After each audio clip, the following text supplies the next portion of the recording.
อะไรใช่ใส่นี่เอ้ยมอแล้วมอแล้วมอแล้วจอบซุมือหามาลากองข่อยเด้อผู้ใดมาลาปีนี้เดี๋ยวถือจัดดีครับพี่น้องครับ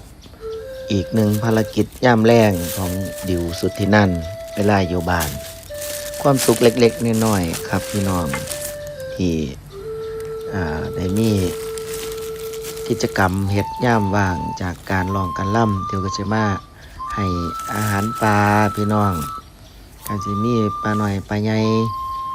เดี๋ยวก็สิถ่ายให้พี่น้องเบิ่งบรรยากาศรอบ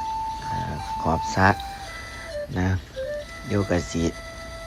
ให้ห้ำแน่ปลาหน่อยก็สิกินหัวอาหารเม็ดบ่ทันได้ก็สิเป็นปลานิ่นก็สิกินอาหารเม็ดได้เนาะเดี๋ยวก็สิให้อาหารมันไปเรื่อยๆรอบๆขอบชิดก็สิเป็นพวกปลูกต้นเขาน้ำพี่น้องปลากสิตอดกินอาหารไปน้ำกสิเบิงพื้นที่รอบๆเขาก็กำลังใหญ่พี่น้องครับเขากำลังใหญ่นี่เบิงพูนแมนเขียวๆน่ะแมนเขาเบิด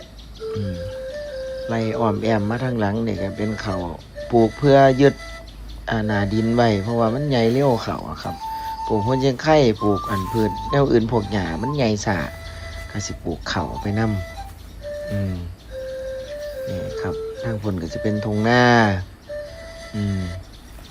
ก็สิประมาณนี้พี่น้องครับยามมื้อแลงโอ้เบิ่งปลากินอาหารก็มีความสุขจำ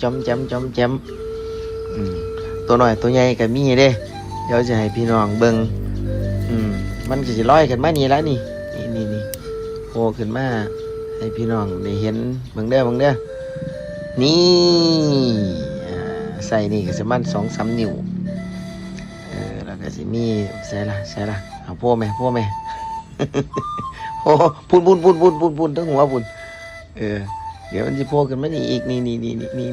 ใส่ละใส่นี่เอ้ยมอแล้วจอบซุมือหามาลากองข่อยเด้อผู้ใดมาลาปีนี้เดี๋ยวถือ